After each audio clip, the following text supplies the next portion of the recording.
Today we are pairing some enchiladas with some Slovenian sparkling wine. Very good. So what have we got here?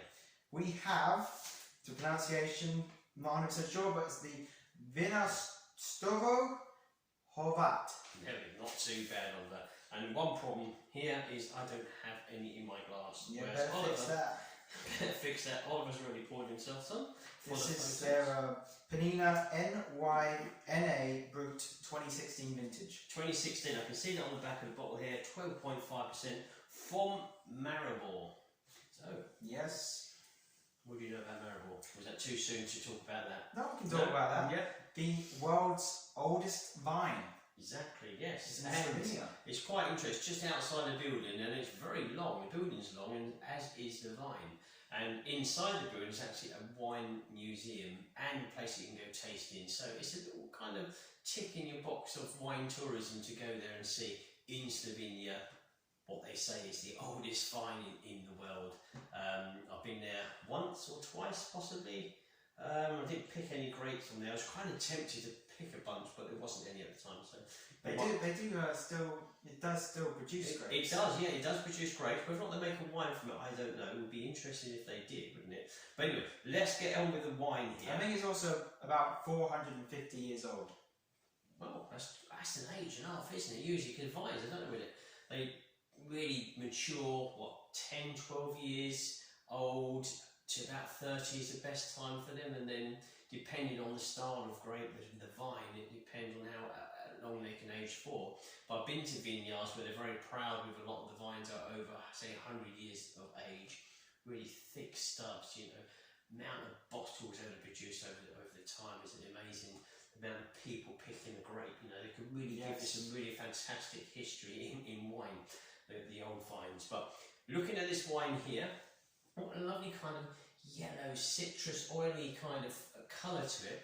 Fairly tiny bubbles in the glass. Got a wonderful sweet citrus yellow floral aroma with a touch of like kind of pastry with kind of prune juice in. Really quite impressionable, and it's telling me this is going to be sweet, but I don't know because it's a brut, so it's not necessarily going to be sweet. I'm also getting like a sprinkle of minerals, or like chalkiness. Chalkiness. What about the flavours? Initially silky, drops down to be quite dry in the palate, and then it picks itself back up with a silky, oily kind of yellow fruit texture. Minerals, probably a touch of chalkiness. Yeah. It's going to be good with this food actually. I'm pleased we chose this one. I think it's going to pair quite well. Lovely flavour, very delicate, very elegant style wine. It's a wonderful combination of like a smooth creaminess. It is, but it's got a touch of citrus kick in there, but not too aggressive. It's not zesty, it's just a nice little sprinkling of kind of sweet citrus expression. I think it's more towards the green side rather than the lemon. Possibly, could be a splash of lime in there. Certainly floral notes, yellow floral notes in there coming in from the Chardonnay, because this is a Chardonnay. Really nice quality wine, very relaxing. Yeah, so, and it was actually a silver medal in the Pastries Delight category. The awards. There we go. I got that touch of pastry, didn't I? So that kind of pastry dipped in a bit of prune juice. I couldn't think of what to say there. That's what came to mind. So Pastries Delight silver. Congratulations to the winery.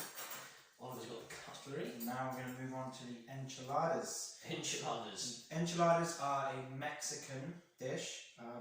They first appeared in a Mexican cookbook called The Mexican Chef in 1831, but the tortillas that they are in, the corn tortillas, date back to Aztec times. And the enchiladas themselves, they are made with corn tortillas, chicken, peppers, onions, a sauce and some cheese on top. With a sprinkle of cheese on top, and then put into the oven, baked away a little bit as well to give that kind of crisp, touch of burnt finish on top there. I'm looking forward to pairing these with the wine, because the wine's very nice. You can enjoy this on its own, but something's telling me this could be a good gastronomic kind of wine as well. So here we go. So it just shows you how food goes back centuries, if not, generations at least, but if not centuries, and into different times in the past. And those foods that people enjoyed many, many years ago are still enjoyed today, which is incredible. Right, here we go. Let's give this a go. What have I got there first?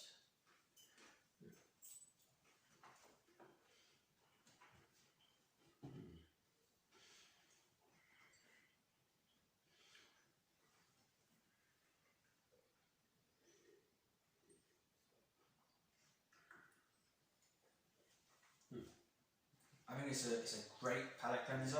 It comes in wonderfully with a ripe, young freshness, which enhances the red pepper's sweetness, but also adding in its own ripe fruits as well. And then from about just after mid-length to the end, you start getting back the savoury flavours. I felt that. I think it comes in, it's palate cleansing, but it's silky and oily in a way that with the dish, the wine comes in, it's delicate, it attaches itself around the flavours, from the savoury flavours from the dish. It's not too spicy or hot, this dish. It's a very nice expression of the chicken and the tomato, sprinkle the cheese and the peppers all coming through. This just is it's a nice harmonised pairing. Certainly palate cleansing, but they just compete with each other in the palate. Towards the close, as you say, I'm getting chicken coming through, so the wine's kind of gone to the side a bit, and back comes the dish itself. But nice, let me say, a harmonised pairing between the two. Yeah, I mean that's probably the correct word to use for this pairing. The wine is very nice, actually. The more I'm drinking of it, the more I like it. I like the silky texture, the floral notes, the yellow fruits and the citrus from here. Very nice. And as I say, a very good region of Slovenia.